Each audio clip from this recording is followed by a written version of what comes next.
The blue brick interiors of the everlasting Empire's capital's palace were filled with a fleeting dusk sunlight. Recently renovated banners with horned skulls adorned the high-ceiling halls. Nameless soldiers in full armor patrolled the halls, spears and swords close as they sought out an opportunity to rise up the ranks. Up in the easternmost tower, the one that had the best view overlooking the kingdom city, two particular men had arranged a secret meeting. General Ronaldo was the first to arrive. The rarely used tower door's hinges squealed as it shut behind him. The general of the Empire was a tall man with a red jacket decorated with ruffles, a powdered wig hid a nasty balding spot. The tower's topmost room had a single window that coated the room in light. The distinct architecture and colors reminded Ronaldo of the few fleeting memories he had left of his noble childhood. In particular, it reminded him quite a lot of the spacious closet he was gifted. It wasn't easy going from that life to one of war and conquest, but he would not trade it for anything. Bureaucracy and coins bored him to death. The lean man sat down in the chair furthest from the door, his shadow covering the small stone table in front of him. The table had nothing on it but two empty goblets and a fine layer of dust. "Now that won't do," he grumbled. Ronaldo took a handkerchief out of his pocket, wiping away the dust. He wasn't sure why his inferior had requested such a private meeting, but such poor conditions couldn't have been intentional. Ronaldo figured that the brute didn't care to think about livening up the abandoned room. That's why Ronaldo was the general, he supposed. Footsteps echoed up from the thin staircase beyond the door. Peering up, Ronaldo watched as the host of their party of two made his timely appearance. Major George was almost too wide and too tall to fit through the cramped archway. Sweat dripping down his long face, Ronaldo thought the man looked exhausted. "Did you sleep well? You don't look good." George grumbled. "I was up late last night." The larger man's combat boots rattled the small table as he stomped around its perimeter. A copper pitcher with golden trimmings was held tight in the giant's hand. He poured a glass of water into Ronaldo's golden chalice, taking careful measure to fill it up to the brim. "Thank you very much, Major," Ronaldo said with a wide grin. The feeling of superiority practically oozed off of his tone. That was intended, of course. The general needed to ensure that his subordinate knew who was in control. George didn't bother responding. He simply filled his own cup before sitting down in the cushioned seat across from the thin man. Ronaldo didn't expect a response, though. Ever since joining under the Empress's personally assigned rankings, George had remained careful about when he spoke. It was truly a shame, for Ronaldo thought he had the perfect voice for a man of his stature. Deep, commanding, and assertive. To tell the truth, though he outranked the major, Ronaldo was quite envious of the sheer presence that the man carried around with him. Gripping the neck of the chalice and poking out his pinky finger, Ronaldo took an obnoxiously loud sip of his drink. His father had pushed him time and time again to act with proper table manners, but the aristocrat cared little now for what the dead man had taught him. The only things he decided to take from those years of being scolded repeatedly by his old man were the curled pinky and the flashy fashion sense, both things that gave him the appearance of a disciplined, well-mannered man, while his heart remained cold as ice. The major across from him straightened his back. His dotty red eyes were barely lit up by the sunshine. They simply stared at Ronaldo as he finished his sip. It creeped him out, to be honest. But now was not the time to show vulnerability. It was the time to discuss. It was time to discuss whatever his brute of a subordinate wanted to discuss.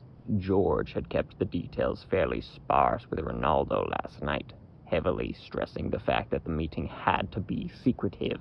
"So, Major, why did you want to see me today? You sounded quite urgent last night." Misa was found dead today. Ronaldo froze. A shiver traveled up his spine. The everlasting empire's hierarchy was strict. The empress of their glorious nation personally appointed everybody above a grunt herself. Those at the top controlled hundreds of men at a time. They had to be sharp, intelligent, and willing to sacrifice everything for the empress and her land's cause. Ronaldo, as the sole general of the empire's military, was the empress's lapdog. He washed her feet when she asked. He took out her dogs for walks when she asked. And he ventured out with platoons of spearmen to collect tax money when she asked. He was rewarded with both status, praise, and most importantly, bodily pleasures for his back-breaking work as general of her armies. The sole colonel under him, Misa, was the one whom he sent out to do the dirty work that neither he nor the empress could be bothered actually doing. She was stubborn and perhaps a bit of a strategic klutz at a time, yes, but she had far less reputation to worry about than Ronaldo. That was just who she was. She didn't care if she returned to the Empress's throne room covered in blood as long as her mission was complete. To have her dead meant that he would have to step up his game. Now, given the difference between the type of work he and Misa had done, it had the potential to be an interesting shift in priorities before the Empress selected one of the few majors to replace the vacant colonel position. Where was she found dead? She was supposed to return from overseas yesterday afternoon, was she not? Did Regal Port finally snap and gun down one of our ships? If the southern continent's portside city broke their peace treaty after so long, Ronaldo would be more than glad to take the lead on its invasion. He and the Empress had wanted to accrue more power southward anyhow, and their more democratically inclined neighbors on Galavan's global stage weren't exactly helping their agenda. The Empress would dote on him more if he succeeded in furthering her ambitions, and he would be freed from her more domestic tasks. If Misa's death was a requirement for achieving this upgraded lifestyle, then that would be a loss they would simply have to take. No, they did not. Her quarters, she was strangled to death. Ronaldo's heart skipped a beat. The dream of escaping the palace and wreaking havoc outside shrank in on itself. That shouldn't be possible. The Everlasting Empire's palace was the most heavily guarded fort in all of Galavan. Ever since their nameless empress rose to power, not a single man had snuck in without ending up hung as an example in the city center the next day. The sun fell lower behind the distant snow-tipped mountains. Ronaldo's eyes started to itch. He scratched it with his free hand, yet the annoying sensation didn't stop. Ronaldo hesitated. Are you sure it was strangulation? I saw it myself. Her throat was crushed. Sweat started to drip down the back of Ronaldo's nape. He took another hasty sip of his drink, forgoing the table manners he clung to. All 5 of his fingers grasped around the chalice's hilt desperately. Ronaldo didn't want to end up like his father. Memories long shoved down the furthest crevasses of his brain started to crawl up and out of hiding. He remembers when he was a frustrated 13-year-old boy stirring awake in his fine velvet blanket that spring morning. He can practically taste the strange feeling of dread washing over his tongue, numbing his taste buds. It was only an hour later that he found the body out in the garden. There was no sign of a struggle. The single metal arrow had pierced right through the businessman's forehead. Ronaldo refused to accept that he deserved a fate equal to that of that scumbag. His breathing became shaky and irregular, his heart and mind having to work overtime to get the dusty room's air in and out of his lungs. Are there any leads? Ronaldo blurted out.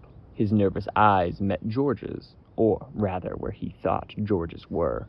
The room's growing shadows had hidden the giant's face from view almost completely. Only the stern, serious expression that the Major always wore was visible.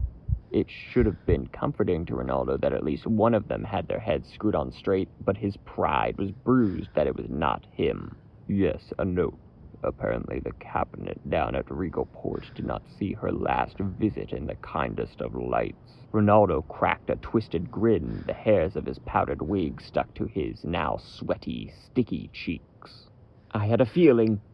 Adrenaline rushed throughout his body. Ronaldo hurriedly stood up, the chair making a harsh squeak against the cold stone floor. George flinched. I shall make Regal Port's spineless leadership regret this. He would sail across the ocean with a fleet strong enough to make the shady rulers cough up every single bit of information that they knew. Ronaldo would stop at nothing to find the assassin who killed Misa. He would torture that sorry sack of a man until he squealed and revealed how they did it. Ronaldo would not only secure favor with the Empress, but also lock down any future possibilities that his quarters would be the next destination for some anonymous killer. The skinny man puffed out his chest. He gestured to George with a trembling hand and spoke triumphantly. We must waste no time, then. We need to go and alert the Empress. We must assemble a war effort to avenge our comrade. Ronaldo's mouth was completely numb, his voice cracking and words coming out slurred. Globs of the manic man's spit flew across the table, a few landing in George's still full goblet. George remained silent. The larger man sat completely motionless, as if he were a statue. Ronaldo's bravado waned. Major? Ronaldo's heart skipped another beat. The standing man's knees gave up on him. Pointed shoes flying up into the air, Ronaldo yelped as he hit the floor. A painful crack echoed around the room. Each breath was exponentially harder to push out than the last. Ronaldo's mind raced. Chaotic thoughts bounced around his brain. He tried getting up, but couldn't. He couldn't get up. He couldn't stand. His biceps were trembling as they pushed against the floor with all their might. Ronaldo's vision started to spin and blur. All internal thoughts were extinguished as his body began to fight for its survival against a foe cloaked in shadow. Why? Why was this happening? Ronaldo knew that he often got swept up in his emotions, controlled by cowardice and pride, stemming from childhood, but it shouldn't be affecting his body. Was he having a stroke? A seizure? He never paid attention to the nurse's diagnosis and never bothered to check over his medical records. That was a foolish decision, wasn't it? Of course it was. Of course it was. Of course it was! George knew what to do, though. George was a competent man. Even a muscle-for-brains brute would see that something was wrong. He would call the doctors. The Empress might even come to wish him good luck. And once he's recovered, she will send George and him across the sea to drain Regal Port and that numbskulled assassin for every drop of information and blood they have. The general's muscles spasmed. His heart and lungs pounded against his ribcage. Sharp pains were sent throughout his body. His skull rattled against the cold stone. His eyes pulsated horribly, his temples throbbing as his brain couldn't take receiving any additional information. Ronaldo clamped his eyes tight. All he had to do was wait. All he had to do was wait, and somebody would come and save him. They had to. He deserved to be saved. Heavy stomps hit the ground. They were rhythmic. They carried a distinct purpose. They were not bogged down by mania or delusions of grandeur. They came up next to Ronaldo. A large hand grabbed the fancy frills the general wore around his neck and forced Ronaldo onto his back. Curiosity got the better of him. The general's eyes snapped open. The Eastern Tower's top room only had enough light left to illuminate the wicked smile of George. Ronaldo's subordinate held his own chalice in his free hand. A gloved thumb and finger forced the seizing man's mouth open violently. Ronaldo tried his hardest to struggle away, but all control over his body had been lost, the toxins coursing throughout his blood. George's goblet, filled with poisoned water mixed with the general's own manic spit, slid down Ronaldo's agape gullet.